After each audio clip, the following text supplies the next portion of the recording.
Hey yo, what's up everybody? Good day to you all. Welcome back to Matrix Investing, the #1 YouTube channel that is dedicated towards giving you education based on investing in capital markets. Now in this video, we're going to look at the price to earnings ratio, its significance to investors, types of the price to earnings ratio, challenges found when using this ratio, as well as its formula and how we can use it on an actual company. If this is the very first time you're watching our videos, we advise you to check out our previous videos so that you can have a better understanding of what exactly we're teaching.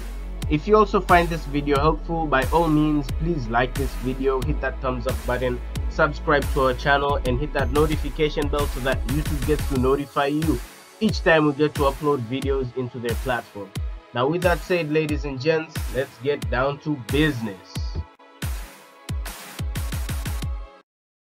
So starting off by defining what the price to earnings ratio is. Now this is a ratio that shows the relationship between the share price of a company and its EPS or earnings per share.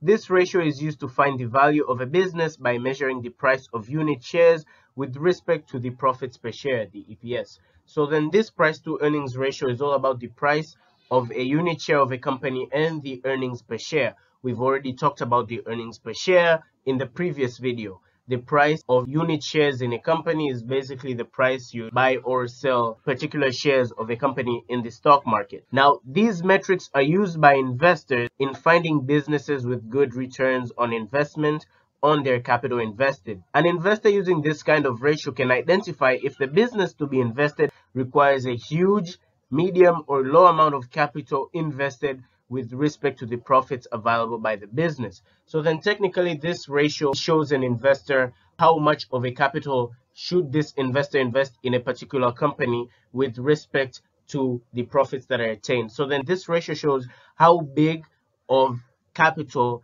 is going to be invested in relation to profits. So then if the outcome of the P to E ratio is small, that indicates that an investor will invest a small amount of capital to get profits. So then this is a bargain to investors because they get to invest less capital and enjoy the profits. However, if the P to E ratio is big, that indicates that an investor will invest large amount of capital to get the profits. So then that means that an investor has invested heck ton of capital, and what the investor is getting back as profits is very little. So then such scenarios are usually left out by investors because, hey, investors want to make the most out of the little they have. Why should they invest huge sums of money and get very little in return? So then in an example to clarify this explanation, we have two scenarios here. Scenario number one, an investment of 500,000 T shillings into a business to attain profits of 100,000.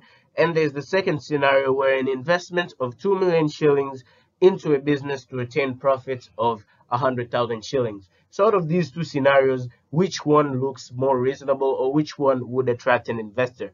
Obviously, the first one, where an investor will invest less amount of cash. There's 1.5 million T shillings less amount of cash invested to get 100,000 shillings in profit, as compared to the second scenario where this investor has invested an entire 2 million and has attained profits of 100,000. So then we can basically see that the first scenario is more attractive to investors because there's less capital invested and there is decent returns made as far as profits is concerned. So then this ratio is also useful when comparing businesses that are in the same sector in order to understand the average amount of capital that should be invested to get the amount of profits available. So technically in the stock market, we understand that there are several amount of companies that list their shares to the public for the sake of fundraising. However, there is a scenario where there are several companies that are in the same economic sector. For instance, when we talk about the Dar es Salaam Stock Exchange, there are so many banks that have been listed. Now, these banks that have been listed in the stock exchange fall under one sector, which is the banking sector. So then where does this P to E ratio come into hand? So say an investor gets into the stock market, finds the P to E ratio of each and every single one of these banks that are in the banking sector, and from there, they find the average P to E ratio. So then the average P to E ratio there will represent the average price to earnings ratio of a bank. So then that will be used by an investor as a guide. So then that means that whatever sort of bank that this investor will perform analysis upon using the P/E ratio, if the P/E ratio is larger than the average, then that indicates that that is a no-go. Do not go for that particular bank. But then, however, if the P/E ratio is smaller than the actual average, then that indicates to the investor that this bank is a go-go. This bank is good to go. So then the price to earnings ratio is very subjective, and it could be high in certain sectors, but say that same result you get in another sector could be low. So then by having an average for each particular sector, that tends to be a guide for investors as they get to decide which investment is better off than the other within the same economic sector. So then looking at the types of price to earnings ratio, there's two types of price to earnings ratio, that is the trailing P/E ratio and the forward P/E ratio. Now the difference between these two ratios is on the use of the EPS, what type of earnings per share is being used. For the trailing P/E ratio, the earnings per share that is being used is the one that has been released by the particular company as far as its latest annual report is concerned. But the forward P/E ratio uses an earnings per share that has been forecasted by analysts as to what the business will make as profits at the end of that current financial year. So then reading on the descriptions for the trailing P/E ratio, using this ratio, an investor takes the share price and divides it by the EPS that has been recorded in the previous annual report. Investors using this type of ratio would not prefer to rely on EPS forecasts that have been made by others. So then investors using the trailing price to earnings ratio basically have decided to use the EPS that has been released on the latest annual report of the company. They will not use any sort of EPS forecast made by others simply because they prefer not to rely on people's opinion of what the future of a business will look like. Predicting a business can be very tricky. Businesses are very unpredictable, so trying to predict the unpredictable, it's kind of crazy. So then these investors are like, you know what, sticking on the safe side, I'm just going to use the EPS that was released by the company in its previous annual report. I am not going to go all guru here and try to forecast what the business is going to do. You never know what might happen. So then these type of investors use the trailing P/E ratio. So then, example, in the year 2020, the KPZ company was trading in the stock market at a price of 650 shillings per share. Its annual report, which ends on the December of 2019, that is the latest annual report, has recorded an earnings per share of 74 shillings. Therefore, an investor will simply just take the 650 share price divided by the EPS of 74 and will get a result of 8.8 times. This just means that the capital is 8.8 times larger than the profits that have been made by the business. So then the second type of the P/E ratio is the forward P/E ratio. Now, using this ratio, an investor takes the share price and divides it by the EPS, which an analyst has forecasted to be made by the business in the future. Investors using this type of ratio get a clearer picture of how profits will look like, because perhaps the previous EPS of the business can't indicate what the business will look like later on. So then the reason to why investors would rather go for forecasting is simply because whatever the business has done in the past doesn't justify what the business will do in the future, which is very true. Like I told you, businesses are totally unpredictable. Whatever the business has done historically doesn't always guarantee that the business will keep on doing so in the future. So then these investors are like, we can't rely on history. That has already happened. Let's try to see what will happen later on using our knowledges, experiences, and understanding of this business and how businesses in this sector work.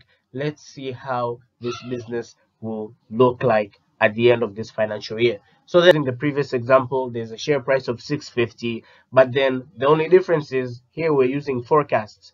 The forecasted EPS, analysts have forecasted that the business will make an earnings per share of 85 TZ shillings by the end of the 2020 financial year. Therefore, by taking the 650 T shillings and dividing it by the forecasted EPS of 85, we should be able to get a ratio of 7.6. So then the capital that will be invested will be 7.6 times larger than the profits that analysts are expecting the business to make later on in the future.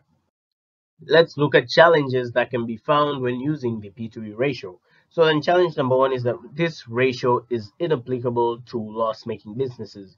So basically, businesses that have a negative EPS really can't go with the flow of the P/E ratio. This is because it is price to earnings ratio, not price to loss ratio. It's the P/E ratio, not the P/L ratio. So then basically, if you're to plug in the share price of a business and say that business has made a loss, you take the price divided by the loss, you should be able to get an NA, not valid. But anyways, we type of investors are looking for businesses that are making profits. So then this isn't actually a challenge to us because we'll simply just shrug off loss-making businesses. So then challenge number two is that it can't be used in comparing businesses that are in different sectors. So say you have a business that is in banking and you have another business that is in the agricultural sector of the economy. You cannot use the P/E ratio of the banking sector and compare that to the P/E ratio of the agricultural sector. Doesn't make sense. This is because how the revenue of these two businesses is made is totally different.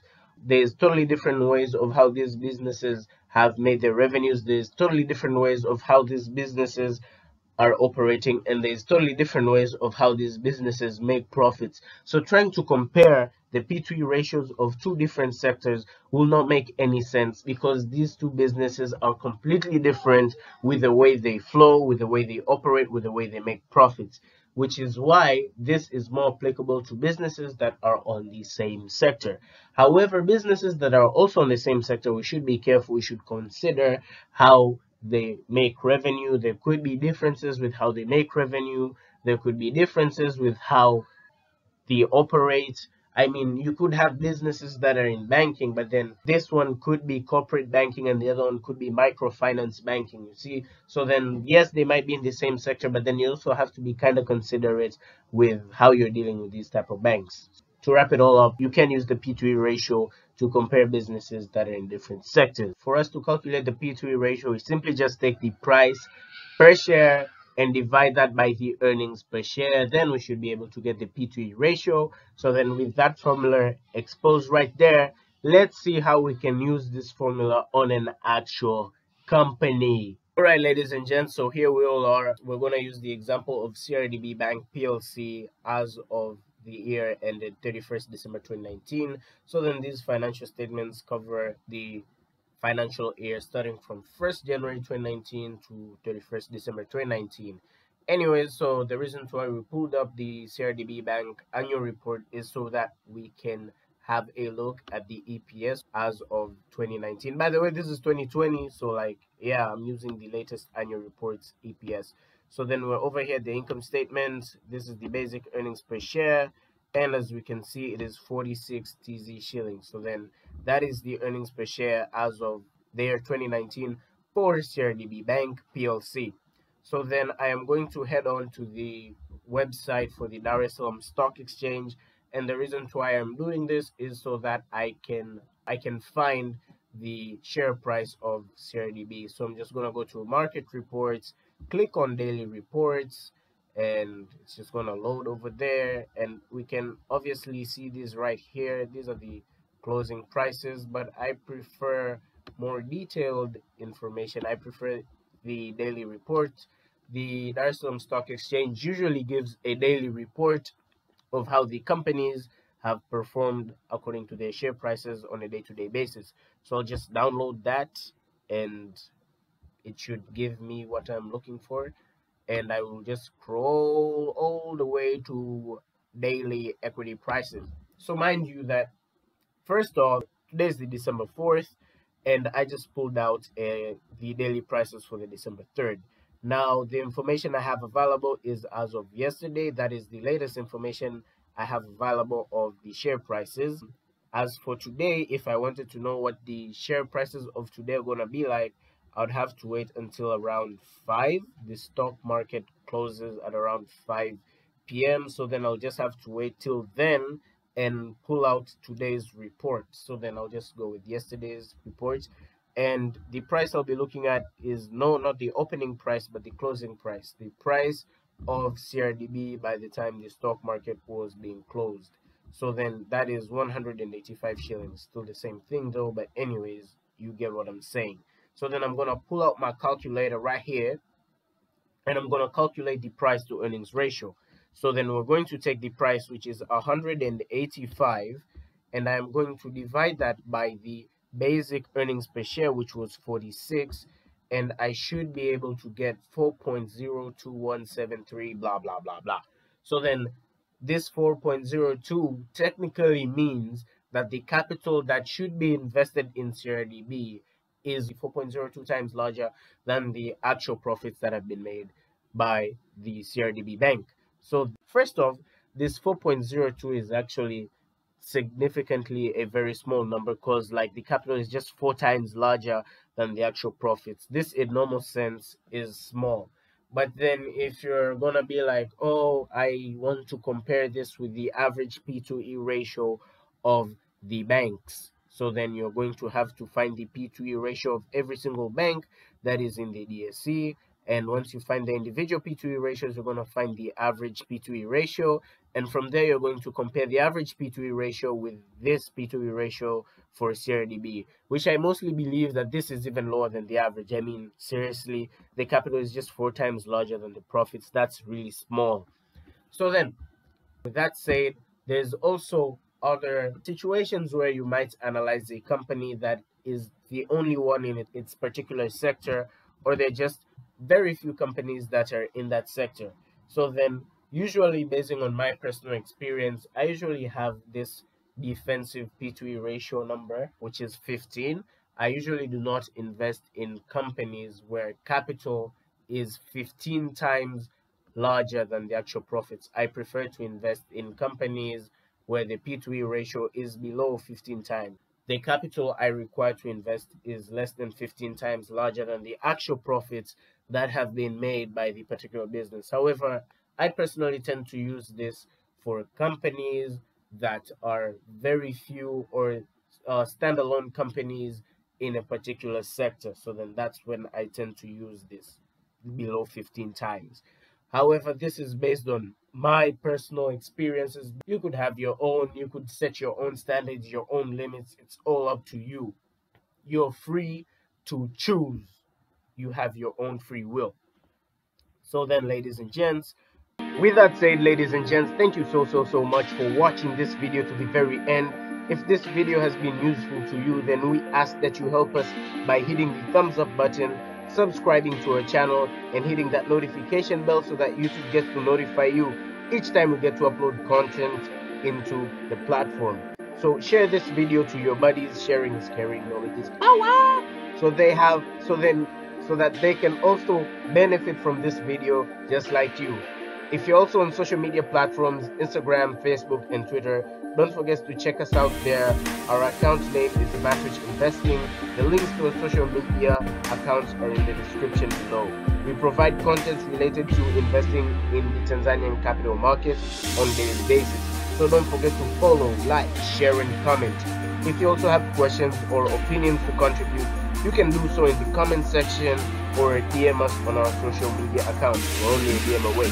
So anyways, thank you all so much, and have a great day.